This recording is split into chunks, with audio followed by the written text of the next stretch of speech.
तो एक सीट को 15 लाख रुपए में बेच के किस तरह से स्कैम किया जा सकता है कि आप सिस्टम पे बैठे हैं और उसका रिमोट कंट्रोल कहीं हो रहा है। देखो सरकार ने परीक्षा नहीं ली, सरकार का तो केवल नाम है। सरकार ने कंपनी को हायर किया और इसको परीक्षा लेने का पूरा ठेका सौंप दिया और वो दूर से उनके एग्जाम दे रहे हैं, तो उनके हाईएस्ट नंबर आ रहे हैं, मेरिट में आ रहे हैं वो लोग। लेकिन जब उनसे पर्सनली इंटरव्यू लेके प्रश्न पूछे जा रहे हैं तो कितने जिले इसकी संख्या नहीं बता पा रहे। मध्य प्रदेश में जिले कितने हैं? मध्य प्रदेश में भैया थोड़ा रुक के करें। बहुत से ऐसे सवाल हमने देखे जिसके उत्तर बड़े आसान से थे। चयन हुए हैं उसमें एक सरनेम के अधिकतर लोगों का चयन हुआ है। तो जब वन रक्षक की बात हो रही है तो उसमें वो लोग फिट होकर शामिल हो रहे हैं और पटवारी में वो लोग अपने आप को दिव्यांग बता रहे हैं। व्यापार ने अपना नाम बदल लिया लेकिन घोटाले की परंपरा को नहीं छोड़ा। उसमें मुख्यमंत्री जी का ट्वीट आया लेकिन आखिरी लाइन में उन्होंने पेश कर दिया NRI कॉलेज अकेले की जांच की जाएगी, बाकी सबको क्लीन चिट दे दी। अब मैं बोल रहा हूं सरकार इसमें शामिल है। कैसे शामिल है? पटवारी परीक्षा में हुए महाघोटाले पर आज हम खुलासा करने जा रहे हैं और ये खुलासा अभी तक आपने देखा नहीं। ध्यान दीजिएगा, एक एक पॉइंट पे ध्यान दीजिएगा। 9 लाख लोगों ने परीक्षा दी थी, उसमें से लगभग 9,000 लोगों का चयन होना था। लेकिन इस चयन में इतनी अनियमितताएं हैं, इतना ज्यादा इसके अंदर घोटाला नजर आ रहा है कि यदि इसकी जांच की जाए तो बहुत बड़ा स्कैम सामने आएगा। तो आज हम बात कर रहे हैं पटवारी चयन परीक्षा पर। और देखिए सबसे पहला पॉइंट हम ले रहे हैं, 2 PDF जारी किए थे पटवारी का। जिस दिन रिजल्ट आया था 2 PDF जो वेबसाइट बनी है सरकारी उसमें जारी किए गए थे। उसमें से एक PDF का पॉइंट नंबर 7, उसमें क्या लिखा गया है? उसमें नियम लिखे हुए हैं ऊपर, फिर नीचे पूरा रिजल्ट के कट ऑफ दिए हुए हैं। तो उसमें पॉइंट नंबर 7 में क्या लिखा हुआ है कि दिव्यांग जो हैं उनकी वेटिंग लिस्ट जारी नहीं की गई। तो दिव्यांग कैंडिडेट की वेटिंग लिस्ट जारी नहीं की गई है, लेकिन दिव्यांग कैटेगरी में ही सबसे बड़ा घोटाला हुआ है। अब दिव्यांग कैटेगरी के मान लीजिए 500 पद है, उन 500 पद में कुछ जिलों के लोगों ने उन 500 पदों की पूर्ति कर दी, बाकी जिलों से उसमें जो लोग बैठे थे वो सब वंचित रह गए। जो चयन हुए हैं उसमें एक सरनेम के अधिकतर लोगों का चयन हुआ है जोरा से। वहां से करीब करीब 21 कैंडिडेट चयन हुए, उसमें से 16 दिव्यांग कैटेगरी के। और उनके सरनेम जाओगे तो एक नाम के त्यागी त्यागी त्यागी की पूरी लिस्ट है। आप देखिए, मैं वीडियो के साथ में लिस्ट जारी कर रहा हूं, उस लिस्ट को देखिए, उसमें सबके सरनेम देखिए और उनकी दिव्यांग कैटेगरी भी एक जैसी, श्रवण बाधित। अब बात आती है तो गांव भी एक जैसे, और 2 भाई तो ऐसे, 2 सगे भाई तो ऐसे कि जिनकी उम्र में केवल 6 दिन का अंतर। तो ये घोटाले की तरफ संकेत है। अब मैं बोल रहा हूं सरकार इसमें शामिल है। कैसे शामिल है? सरकार ने क्या करा, 7वें नंबर पर पॉइंट दिया है, दिव्यांग कैटेगरी में वेटिंग लिस्ट जारी नहीं की गई है। तो दिव्यांग जिन्होंने अपने ये सर्टिफिकेट लगाए थे और यदि उनका जब वहां पे आकलन किया जाएगा, सत्यापन किया जाएगा और उसमें वो वंचित रह गए, गलत पाए गए, तो उनको हटा दिया जाएगा। तो उनकी जगह किसको रखा जाएगा? क्योंकि वेटिंग लिस्ट तो है ही नहीं। अब जब वेटिंग लिस्ट नहीं है तो उनकी जगह किसको रखा जाएगा? वो कोई सरकार की तरफ से उसका उत्तर नहीं दिया गया। ध्यान दीजिए, बड़ा पॉइंट है 7वें नंबर का पॉइंट। उसमें जो कैटेगरी में वेटिंग लिस्ट ही नहीं, अब उसमें जो चयन हो गया वो व्यक्ति रह गया, क्योंकि वो तो वेटिंग लिस्ट में नहीं था। तो वहां पर भी तो घोटाला होगा। वो किसको ले लेंगे? उस वेटिंग में किसको ले लेंगे? क्योंकि वेटिंग लिस्ट जारी नहीं की गई। अब बात आती है दूसरी। देखिए, एक ही परीक्षा केंद्र, उसमें से 114 सिलेक्शन, NRI कॉलेज उसमें से 114 सिलेक्शन। क्या कभी ऐसा हो सकता है कि इतनी बड़ी एग्जाम जिसमें 9 लाख लोग बैठ रहे हों और एक ही परीक्षा केंद्र से 114 सिलेक्शन हो जाए? असंभव है, ऐसा हो ही नहीं सकता। अब बात आ जाती है दूसरी। किसी भी परीक्षा केंद्र में जब इतनी बड़ी एग्जाम ऑनलाइन मोड पे होती है तो वहां जेमर लगना बहुत आवश्यक है, ताकि वहां पर कुछ भी डिवाइस काम ना करे, अन्य डिवाइस, डिजिटल डिवाइस। लेकिन किसी भी परीक्षा केंद्र में जेमर नहीं लगा था। ध्यान दीजिए, कोई भी नहीं बता रहा है, किसी भी परीक्षा केंद्र में जेमर नहीं लगा था। दूसरी बात, उस कंपनी को ठेका दिया गया। देखो, सरकार ने परीक्षा नहीं ली, सरकार का तो केवल नाम है। सरकार ने कंपनी को हायर किया और उसको परीक्षा लेने का पूरा ठेका सौंप दिया। वो एक प्राइवेट कंपनी है जो अपने लाभ के लिए काम करेगी, और वो कंपनी को केंद्र ने ब्लैक लिस्ट किया हुआ है। केंद्र ने उसी कंपनी को ब्लैक लिस्टेड किया हुआ है।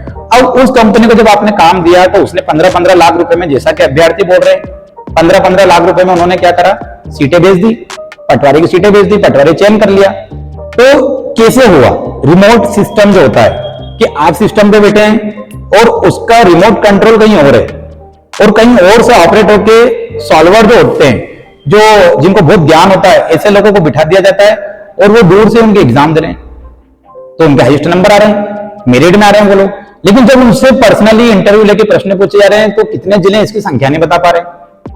ये कितना बड़ा घोटाला है। और ध्यान दीजिए कि साइन सब अंग्रेजी में नहीं करते हुए हिंदी में कर रहे हैं। मातृभाषा में साइन करना बहुत अच्छी बात है, करना भी चाहिए, लेकिन ध्यान दीजिए उनको अंग्रेजी में पूरे में से पूरे नंबर आ रहे हैं। और बड़ी बात कि वो टॉप कर रहे हैं पूरे प्रदेश में, लेकिन उनसे जब बात कर रहे हैं तो उनको ना अंग्रेजी का नॉलेज है ना सामान्य ज्ञान का ज्ञान। यहां तक उनको ये भी नहीं पता कि सिलेबस में सब्जेक्ट कौन कौन से थे, उनको इसकी भी जानकारी नहीं है। तो यदि सिलसिलेवार टॉप 10 की यदि रिजल्ट की बात करें, अब देखिए उसमें मुख्यमंत्री जी का ट्वीट आया। ट्वीट क्या आया कि हम इसकी पूरे मामले की जो इसको रिजल्ट अगर रोक दिया गया है, अच्छी बात है, रिजल्ट रोकना चाहिए, बहुत अच्छी बात है, लेकिन आखिरी लाइन में उन्होंने पेश कर दिया। आखिरी लाइन में उन्होंने लिख दिया कि इसमें जिस केंद्र की बात हो रही है उस केंद्र की जांच की जाएगी। एनआरआई कॉलेज अकेले की जांच की जाएगी, बाकी सबको क्लीन चिट दे दी। एनआरआई कॉलेज की जैसे जांच आ जाएगी, वो भी बीजेपी के विधायक का, जो पहले बसपा में थे बाद में बीजेपी में आ गए, और वो उनका कॉलेज है, तो उनको क्लीन चिट मिलना है, ये निश्चित है। वो क्लीन चिट मिली, उसके बाद क्या हुआ कि ये क्लीन चिट मिलते ही पूरे परीक्षा का परिणाम फिर से घोषित हो गया। परीक्षा फिर से करवाना अभी तक सरकारी तरफ से ऐसा नहीं बोला गया। मैं एक बात बोलता हूं, यदि आप इतने पाक साफ हैं तो आप सीबीआई जांच करवा लीजिए पूरी परीक्षा की, क्योंकि यहाँ 9 लाख लोगों की बात है, 9 लाख लोगों के भविष्य की बात है। कई कैटेगरी में बहुत अच्छे पढ़ने वाले जो बच्चे थे, इस तरह की धांधली हुई। और मतलब ये धांधली और समझिए और गहराई पे समझिए कि जो टॉपर हैं उनने जो क्वेश्चन गलत थे, जिसको इनकी जो परीक्षा करा रही थी ESB, उसने बोला कि हाँ ये परीक्षा में हमने गलत क्वेश्चन कर लिए। उन गलत क्वेश्चन के भी सही जवाब उन लोगों ने दे दिए। सोचिए, उस गलत क्वेश्चन के सही जवाब उनको पता थे, तो 200 में से 180 नंबर, 183 नंबर, 177 नंबर ला रहे हैं। अब बात आती है कि फिर वापिस हम दिव्यांग कैटेगरी पे आ रहे हैं कि वही बच्चे वन रक्षक परीक्षा में शामिल हो रहे हैं और वहां पर अपने आप को फिट बता रहे हैं। देखिए, दिव्यांग जो व्यक्ति है वो पटवारी में शामिल नहीं हो सकता, उसके अलावा जो अन्य उसमें वाहन सही थी उसमें शामिल हो सकता है। तो वो जो वाहन थी वो लगभग 500 के लगभग ही उसकी संख्या थी। उसके अंदर ये सब एक ही जिले के चयन हो गए, उनके हाईएस्ट नंबर है वो एक ही जिले के सब चयन हो गए। तो जो उसी कैटेगरी में दूसरे दिव्यांग थे उनके भविष्य के साथ खिलवाड़ किए गए। ठीक है, चलिए फिर हम बात आती है कि जो 15 लाख रुपए की बात आई, तो एक सीट को 15 लाख रुपए में बेच के किस तरह से स्कैम किया जा सकता है। जेमर लगा नहीं है, कंप्यूटर पे एक व्यक्ति बैठा है, सॉल्वर ने दूसरे का रिमोट से सॉल्व कर दिया, उससे पैसे ले लिए, उसका चयन करवा दिया। ध्यान दीजिए, यदि ये टॉप भी लोग आए हुए हैं, यदि इनके भी इंटरव्यू कर लिए जाएं और इनसे प्रश्न पूछे जाएं तो घबरा रहे हैं, हाथ जोड़ रहे हैं। जो जोड़ा करके जगह है वहां एक ही गांव में जो 16 दिव्यांग लोगों का चयन हुआ, जब मीडिया के बंधु वहां गए उनको खोजने के लिए, तो उनके घरों में ताला लगा हुआ है। यदि आप सत्य तो आप घर छोड़ के क्यों भाग गए? यदि आपने सत्य है बिल्कुल तो आपको घर छोड़ के भागने की जरूरत ही नहीं थी, तो वो घर छोड़ के भाग गए। निश्चित तौर पे ये संकेत है कि वहां पर बड़ा घोटाला हुआ है। दूसरी बात कि आज जब वन रक्षक की बात हो रही है तो उसमें वो लोग फिट होकर शामिल हो रहे हैं और पटवारी में वो लोग अपने आप को दिव्यांग बता रहे हैं, क्योंकि वन रक्षक में दिव्यांग कैटेगरी नहीं है।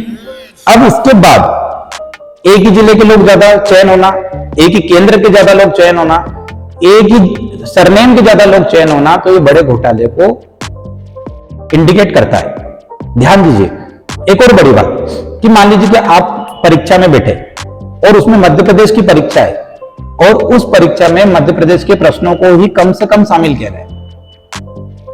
ये परीक्षा के पेपर को देखा मैंने, उसके बाद में उस आधार पर बोल रहा हूं कि उसमें मध्य प्रदेश के प्रश्न बहुत कम थे। एकमात्र राज्य ऐसा है जिसकी प्रवेश परीक्षा पटवारी प्रवेश परीक्षा हो रही है और मध्य प्रदेश के ही प्रश्नों को कम पूछा जा रहा है। दूसरे राज्यों के पेपर उठा के देखिए, वो अपने राज्यों के कितने प्रश्न पूछते हैं, पर हमारी इस परीक्षा में मध्य प्रदेश के प्रश्नों को कम लिया गया। शुरुआत तो वहीं से हो गई घोटाले की।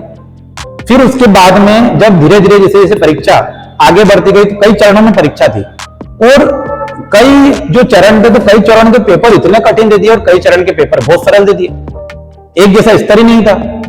तो ये भी घोटाले को संकेत करता है कि उनके जो नाम थे, जो पहले से उनके पास निर्धारित नाम थे, उनकी शुरुआती चरणों में परीक्षा करा दी गई और जिन लोगों को नहीं लेना था या जिनसे कोई मतलब नहीं है उनको लास्ट चरण में दे दिया गया, और लास्ट चरण में बहुत कठिन क्वेश्चन पूछे गए। तो ये सब घोटाले को इंडिकेट करता है। यदि इसकी सीबीआई जांच की जाए तो ये दूध का दूध पानी का पानी हो जाएगा। व्यापम ने अपना नाम बदल लिया लेकिन घोटाले की परंपरा को नहीं छोड़ा है। व्यापम घोटाले की जो परंपरा है उसको ये आगे बढ़ाया है। अभी चुनाव का टाइम है तो कैसे भी करके इसको टाला जा रहा है, चुनाव तक इसको टाला जा रहा है। जैसे ही चुनाव हो जाएंगे तो इसी परिणाम को यथावत रख दिया जाएगा आपके सामने। ये घोटाला ऐसा कि वैसा इसको राइट लगा दिया जाएगा। इसलिए अभी इसका विरोध करना हर स्तर पे बहुत जरूरी हो गया।